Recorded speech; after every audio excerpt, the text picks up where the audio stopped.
नमस्कार दोस्तों, जय हिंद। स्वागत है फिर से एक बार आपके अपने YouTube चैनल हर्ष सॉल्यूशन में। दोस्तों, हम लोग देख रहे थे नागपुरी व्याकरण से संबंधित टॉप 500 क्वेश्चंस, और जिसमें आज इसका 10वां पार्ट है।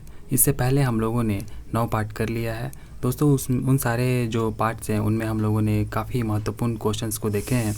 अगर आपने उन वीडियोज़ को नहीं देखा है तो आप चैनल के प्लेलिस्ट में जा कर के उन्हें देख सकते हैं। दोस्तों, आप लोगों के लिए मैंने टेलीग्राम चैनल का लिंक इस वीडियो के डिस्क्रिप्शन में दे दिया है। आप ही लोगों के कहने पर वो चैनल आप लोगों के लिए बनाया गया है। उसमें आप चाहे तो जाकर के PDF वगैरह जो वीडियोस के होते हैं वो डाउनलोड कर सकते हैं। ठीक है, तो आइए दोस्तों, आज के इस वीडियो को बिना किसी देरी के शुरू करते हैं। आपसे एक रिक्वेस्ट है कि अगर आज आप पहली बार हमारे इस चैनल को विजिट कर रहे हैं तो प्लीज़ चैनल को सब्सक्राइब कर बेल आइकन को प्रेस कर लीजिएगा। इससे दोस्तों मैं जो भी वीडियोस आपके लिए लेकर के आऊँगा उसकी नोटिफिकेशन आपको मिलेगी और आप किसी वीडियो से नहीं चूकेंगे। तो आइए देखते हैं आज के सेशन का पहला प्रश्न। देखिए, जो पहला प्रश्न है कहता है, अपनिहिति संबंधी विशेषता कौन वर्ण से जुड़ल दिसेला। तो बताइए दोस्तों, अपनिहिति संबंधी विशेषता जो है कौन वर्ण से जुड़ा हुआ दिखता है, प्रतीत होता है। अ है, ई, उ या फिर आ। मैंने जब आप लोगों को वर्ण पढ़ाया था उसमें मैंने एक एक चीज़ को पूरे अच्छी तरीके से बताया था कि किस तरीके की चीज़ें कैसे जुड़ी हुई होती है। जैसे कि यहाँ पर देखिए, जो इसका सबसे पहले तो मैं आपको आंसर बता दूँ कि इसका सही उत्तर है ई। इसका सही उत्तर हो जाएगा ए। ठीक है, तो अपनिहिति संबंधी विशेषता कौन वर्ण से जुड़ी होती है? ये छोटी ई से जुड़ी होती है। ठीक है, हर्षी जिसको हम लोग कहते हैं। तो देखिए दोस्तों, अगला प्रश्न है राइत। राइत शब्द कौन तरह कर शब्द कसौटी में आवेला। तो बताइए, राइत शब्द जो है कौन तरह का शब्द कसौटी में आता है? क्या है तत्सम है, तद्भव, देशज या फिर विदेशज है? तो इसका जो सही उत्तर है ऑप्शन नंबर सी हो जाएगा, देशज। ठीक है, राइत। राइत मतलब होता है दोस्तों नाइट को कहते हैं, मतलब जो रात हो जाता है ना उसी को राइत यहाँ पर बोला जा रहा है। ठीक है दोस्तों, हम लोग थोड़ी सी फास्ट करने की कोशिश करेंगे क्योंकि वीडियो थोड़ी लंबी हो जाती है, तो इसलिए मैं थोड़ा कम एक्सप्लेन करूँगा लेकिन सही चीज़ों को बताते हुए चलूँगा। ठीक है, देखिए अगला प्रश्न है, दीर्घ स्वर में कै ठो वर्ण आहे। बताइए दोस्तों, दीर्घ स्वर में कितने वर्ण थे आपके? तो 4 थे, 6, 5 या फिर 7। तो दीर्घ स्वर में आपके कुल 5 होते हैं। ठीक है, और हर्षा, हर्षी और आपका हर्ष उ, ये आपका तो हर्ष स्वर हो जाता है। और इनके बाद जो बचते हैं कुल 8 थे ना नागपुरी में, तो हर्ष आ, हर्ष ई और हर्ष उ, ये तो हर्ष स्वर हो जाते हैं। और बाकी जो आपके दीर्घ आ, दीर्घ ई, दीर्घ उ, फिर ए, फिर औ, ये 5 थे, ये आपके दीर्घ स्वर में आते थे। तो आपका इसका ऑप्शन नंबर सी हो जाएगा सही उत्तर। ठीक है, देखिए अगला है, अंग और अह कौन तरह कर वर्ण है कै। तो अंग और अह था दोस्तों, मैंने आपको बताया था ये अयोग वाह ध्वनि होते हैं। क्या होते हैं? अयोग वाह ध्वनि। ठीक है, देखिए अगला है, नागपुरी भाषा लिखे में कौन कौन मात्रा कर व्यवहार उचित नहीं मानल जाएगा। तो नागपुरी भाषा में दोस्तों आपको यहाँ पर मैंने बताया था कि जो औ होते हैं या फिर बड़ी ए, जैसे छोटी ए तो हम लोग यूज़ करते हैं लेकिन बड़ी ए का नहीं यूज़ करते हैं। फिर औ हो गया, ये सब का यूज़ नहीं होता है। ठीक है, तो ये दोनों नहीं होगा। अगला है, देखिए नागपुरी लिखे में ए कौन तरह का वर्ण मानल जाएगा। तो ए जो है दोस्तों, ये आपका एक यहाँ पर देखिए कोई भी नहीं होगा। पहला तो इसमें व्यंजन वर्ण भी नहीं होते, अंत वर्ण भी नहीं होता, स्पर्श व्यंजन भी नहीं होते हैं। इसमें से देवल में से कोई भी नहीं हो जाएगा इसका उत्तर। ठीक है, देखिए अगला है, व्यंजन वर्ण कर कौन कौन वर्ण कर व्यवहार अपवाद रूप में नागपुरी लिखे में करल जाला। तो अपवाद रूप में दोस्तों नागपुरी लिखने में कौन कौन से शब्दों का वर्णों का इस्तेमाल होता है? जैसे अन, श या फिर तालाबिशा है या पेटकटाशा है। तो इसमें जो है और देवल में तीनों कर। तो अपवाद रूप में वास्तव में इन तीनों का ही यूज होता है। ठीक है, तो ऑप्शन नंबर डी इसका सही हो जाएगा। देखिए अगला है हमारा कि नागपुरी जो देवनागरी है उसमें नागपुरी लिखे में संयुक्ताक्षर कर व्यवहार कहाँ कहाँ होला। तो बताइए दोस्तों, संयुक्ताक्षर का जो व्यवहार होता है ये कहाँ कहाँ होता है? तत्सम, तद्भव, आगत शब्द में या फिर इनमें से कोई भी नहीं। तो इसका जो सही उत्तर है आपका ऑप्शन नंबर केवल तीनों में। ठीक है, तो इन सभी में जो है संयुक्ताक्षर का यूज़ होता है। देखिए हम अगला प्रश्न लेते हैं। अग्नि कौन तरह कर शब्द कसौटी में आवेला? तो बताइए दोस्तों, अग्नि जो है किस तरीके के शब्द कसौटी में आता है? देशज, तद्भव, तत्सम या फिर विदेशज? तो ये आपका अग्नि तो एक प्योर संस्कृत का शब्द है, इसलिए ये तत्सम शब्द हो जाएगा। ठीक है दोस्तों, इसी तरीके के प्रश्न आपसे एग्जाम में पूछे जाएंगे। अगर आपको वीडियो पसंद आ रही है तो प्लीज़ इसे लाइक कर अपने दोस्तों के बीच में ज़रूर शेयर कर दीजिए। चलिए दोस्तों देखते हैं अगला प्रश्न। देखिए केरा क्या है? केरा। ठीक है, तो इसमें बोलता है कि केरा जो है कौन तरह कर शब्द कसौटी में आता है? तो ये जो केरा है दोस्तों, ये आपका किस तरीके के शब्द कसौटी में आता है बताइए? ये आपका एक देखिए देशज है, तद्भव है, विदेशज या फिर तत्सम है। तो ये आपका देशज है। केरा मतलब केला, ये तो मैंने अभी जो पिछला वीडियो बताया था उसमें भी ये प्रश्न एक बार आया था, है ना? केरा केला को बोलते हैं, तो ये आपका देशज शब्द है। और आप तो पता ही होगा कि देशज, विदेशज, तत्सम, तद्भव मैंने बहुत बार बताया है दोस्तों, तो आप लोगों को पता ही होगा ये।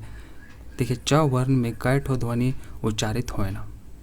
च वर्ण, च, छ, ज, झ और कितना होता है बताइए दोस्तों?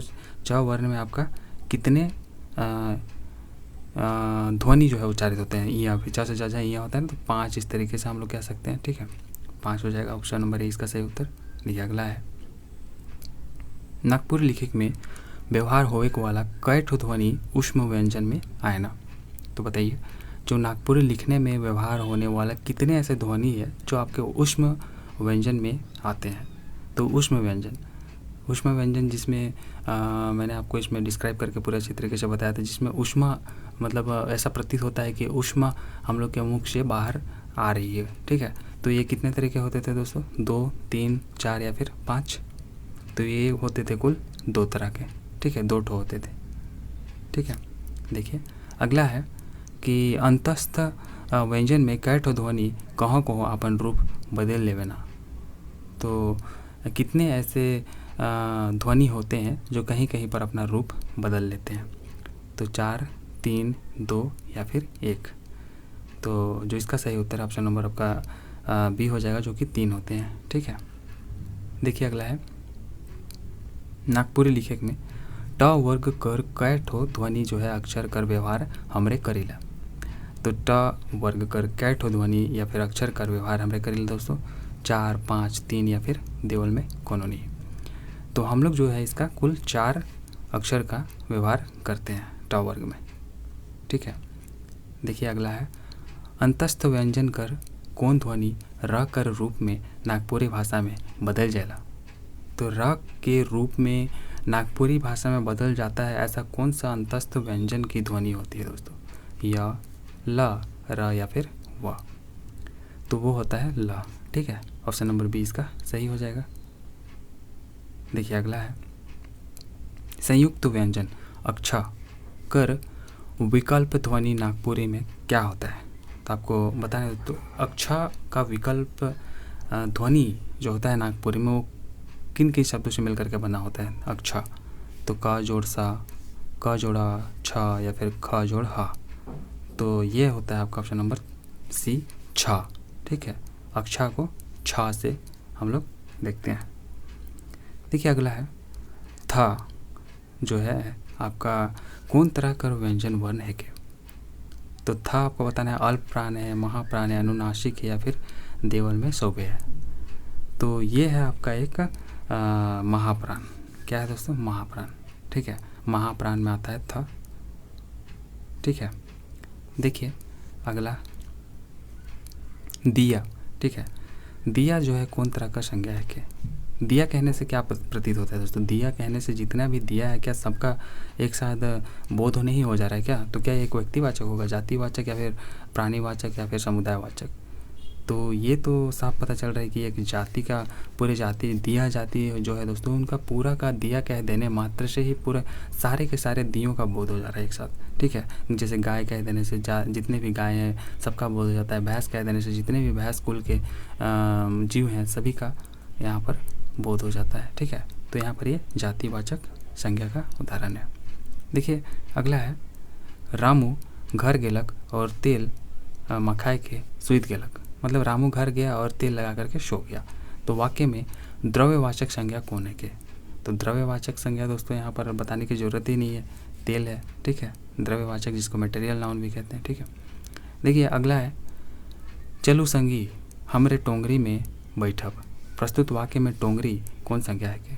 तो टोंगरी है दोस्तों, आपको देखिए बताइए व्यक्ति, जाति, द्रव्य या फिर समूह, कौन सा वाचक संज्ञावाचक है, कौन सा ये मतलब संज्ञा है बताइए?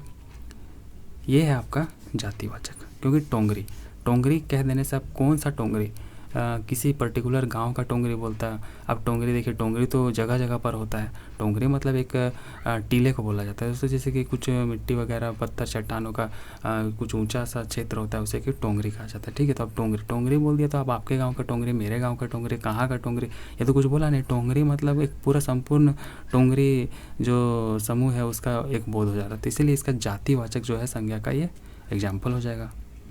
देखिए अगला है, वो घिनघिनी आदमी से तोय सहिया जोड़ा रहीस। प्रस्तुत वाक्य में सहिया कौन तरह का संज्ञा है के? जातिवाचक, व्यक्तिवाचक, भाववाचक या फिर द्रव्यवाचक? तो यहाँ पर जो सहिया है ये है आपका जातिवाचक, ठीक है। क्या है? जातिवाचक, ये भी जातिवाचक है। देखिए अगला है, ई बुलुरिया छोड़ी से बियाह के करी। ई बुलुरिया छोड़ी से बियाह के करी, वाक्य में बेलुरिया, सॉरी दोस्तों बेलुरिया है, मैं बुलुरिया पढ़ रहा था, तो ये बेलुरिया है, ठीक है। तो बेलुरिया जो है कौन तरह कर संज्ञा के? बेलुरिया मतलब उसका यहाँ पर किस चीज़ का पता चल रहा है? ये बेलुरिया कह देने से दोस्तों उसका भाव है ना, भाव का पता चल रहा है, भाववाचक संज्ञा है कि उसे कुछ नहीं आता है। बेलुरिया मतलब ऐसे लोगों को बोला जाता है जिसको कुछ आता पता नहीं है, कुछ समझ में नहीं आता है। बेलूरा जिसको बोलते हैं ना दोस्तों, नागपुरी क्षेत्र में ऐसा बोला जाता है, तो इसलिए इसका भाववाचक संज्ञा में ये एग्जाम्पल हो जाएगा, ठीक है। देखिए अगला है, तोय रे निर्बुद्धिया मोके ठगे का आहिस। तोय रे निर्बुद्धिया मोके ठगे का आहिस, वाक्य में कई ठो संज्ञा कर व्यवहार होए है? 3 ठो, 2 ठो, 1 ठो या फिर 1 ठो नहीं, मतलब एक भी नहीं।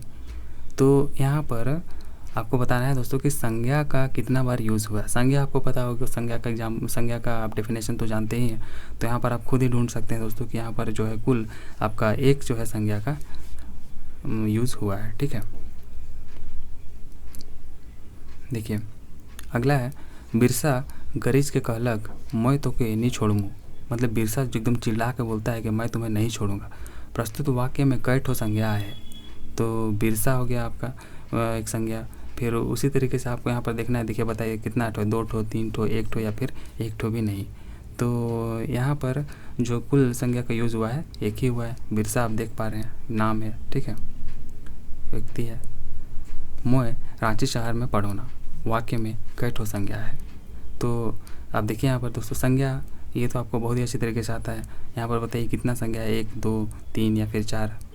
तो इसका जो सही उत्तर है आपका ऑप्शन नंबर ये हो जाएगा, जो कि 2 ठो हो जाएगा, ठीक है। रांची शहर हो गया, मय हो गया, ठीक है। तो इस तरीके से हमारा ये पूरा आज का सेशन जो है दोस्तों, आज के हम लोगों ने जितने भी प्रश्न थे वो हम लोगों ने देख लिया है। तो उम्मीद करता हूँ दोस्तों आप लोगों को ये सेशन पसंद आए होंगे, कुछ ना कुछ जरूर सीखने को मिला होगा। दोस्तों अगर आपको वीडियो पसंद आई तो इसे लाइक कर प्लीज़ अपने दोस्तों में ज़रूर शेयर कर दीजिएगा दोस्तों, इससे हमारा भी हौसला बढ़ता है। तो चलिए दोस्तों मिलते हैं अगले इसी तरह की किसी वीडियो में, तब तक के लिए टेक केयर। जय हिंद, जय भारत, जौहर।